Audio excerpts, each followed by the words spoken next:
Halo Bedikers.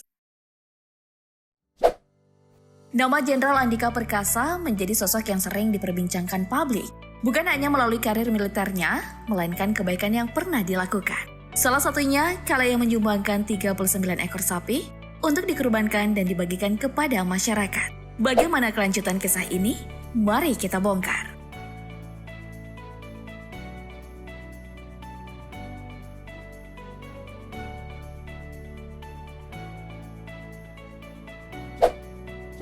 Umat Islam baru saja merayakan Hari Raya Idul Adha, walau di tengah pandemi COVID-19 dan banyaknya aturan yang diberlakukan. Tidak menurunkan niat masyarakat untuk melaksanakan sholat Idul Adha. Berbagai hewan ternak seperti sapi, kambing, atau domba pun disembelih di hari istimewa ini. Hal ini sebagai rasa syukur kepada Allah Subhanahu wa Ta'ala atas nikmat yang telah diberikan. Menyembelih hewan kurban saat Idul Adha sendiri tertuang dalam Al-Quran, yang mana diceritakan kisah Nabi Ismail dalam Al-Quran Surah As-Saffat ayat 102 hingga 107. Selain itu perintah berkurban tertuang dalam Surah Al-Kautsar ayat 2. Surah ini menyebutkan bahwa berkurban adalah upaya dalam mendekatkan diri kepada Allah Ta'ala di samping melalui sholat. Surah ini berbunyi yang artinya, "Dan bagi setiap umat telah kami syariatkan penyembelihan kurban agar mereka menyebut nama Allah atas rezeki yang dikaruniakan Allah kepada mereka berupa hewan ternak. Maka Tuhan ialah Tuhan yang Maha Esa, karena itu berserah dirilah kamu kepadanya. Dan sampaikanlah Muhammad kabar gembira kepada orang-orang yang tunduk patuh kepada Allah."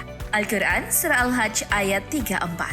Di Indonesia sendiri banyak orang berlomba-lomba menyembelih hewan kurban saat Idul Adha. Sedikit pula hewan yang dikurbankan berjumlah cukup banyak.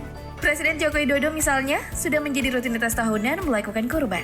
Untuk tahun ini, orang nomor 1 di Indonesia membeli 35 ekor sapi yang dibagikan ke beberapa wilayah di Indonesia. Selain Jokowi, sejumlah orang juga pernah melakukan hal serupa. Salah satunya adalah Jenderal Andika Perkasa. Ya, kamu pasti sudah tidak asing dengan sosok perwira tinggi TNI AD ini. Sedikit gambaran tentang sosoknya, beliau merupakan jenderal kelahiran Bandung, Jawa Barat 21 Desember 1964. Ia memulai karir di Akademi Militer tahun 1987. Selain Akademi Militer, Jenderal Andika Perkasa juga menjalani pendidikan umum di Amerika Serikat. Tapi seluruhnya merupakan bidang militer. Di antaranya Norwich University, National Defense University, dan The George Washington University. Selama karirnya di bidang militer, tak terhitung pula berapa banyak prestasi dan penghargaan yang telah ditorehkan oleh beliau. Utamanya dalam bidang militer, misalnya meraih penghargaan Bintang Kartika Eka Paksi. Penghargaan ini diraih setelah mengawali karir sebagai perwira pertama infanteri di jajaran Korps Baret Merah atau Kopassus.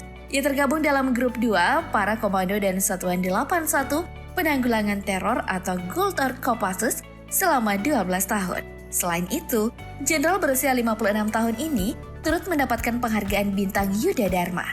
Tanda jasa ini diberikan oleh Kapolri dan Tentara Nasional Indonesia secara bersama beberapa tahun lalu. Atas dasar ini, tak heran kalau Presiden Joko Widodo mengangkatnya sebagai Kepala Staf Angkatan Darat TNI sejak November 2018.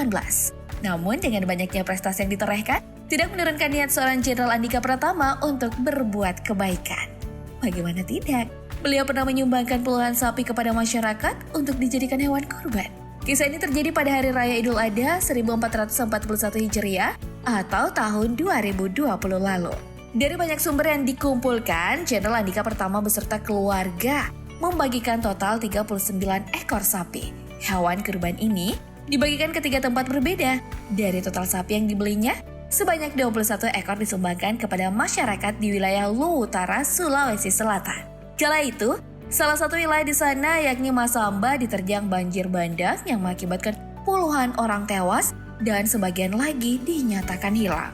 Ribuan orang juga dipaksa mengungsi atas kejadian yang terjadi pada bulan Juni atau 1 bulan sebelum Hari Raya Idul Adha tahun 2020. Jenderal Andika Pratama pun meringankan beban masyarakat di sana. Dengan bantuan hewan kurban, dari datanya ada setidaknya 9.000 lebih masyarakat yang menikmati bantuan ini. Baik itu pengungsi atau masyarakat yang memilih bertahan di rumah masing-masing. Bahkan para pengungsi tidak perlu mengolah daging kurban yang diberikan, melainkan langsung dinikmati karena telah diolah di 6 dapur umum. Adapun menu yang diberikan setiap harinya sangat berbeda-beda. Sementara daging yang belum diolah disimpan di 9 freezer yang disiapkan. Daging kurban Jenderal Andika Perkasa turut dinikmati masyarakat Pulau Bungin, Nusa Tenggara Barat. Yang mana ada 16 ekor dibagikan kepada masyarakat di sana. Penyerahan hewan kurban ini diberikan oleh Danrem 162, WB Brigjen TNI Ahmad Rizal Romadani sebagai perwakilan. Yang menyerahkan secara simbolis sapi kurban ini kepada kepala desa setempat dan tokoh masyarakat. Mereka yang menerima daging kurban tak perlu repot-repot ke lokasi pemotongan, melainkan diinstruksikan agar tinggal di rumah masing-masing. Kemudian, petugas akan datang ke tiap rumah dan memberikan paket daging kurban. Proses ini dilakukan mengingat adanya instruksi pemerintah pusat agar mematuhi protokol kesehatan, sehingga tidak diperbolehkan berkerumun demi menangkal virus corona. Pemilihan Pulau Bungin sebagai lokasi pembagian daging kurban ternyata bukan tanpa alasan.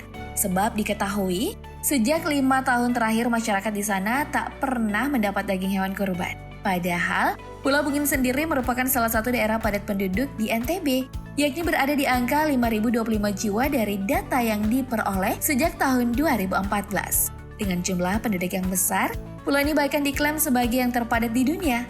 Selain itu, lokasi pulau ini tergolong sangat jauh, yakni 70 km arah barat dari pusat kecamatan Sumbawa Besar. Sementara 2 ekor sapi kurban dari Jenderal Andika Perkasa disalurkan ke pondok pesantren Al-Saqafah.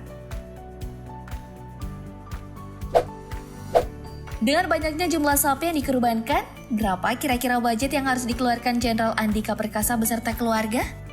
Harga sapi kurban pada Idul Adha tahun 2020 sendiri di setiap wilayah di Indonesia sangat beragam.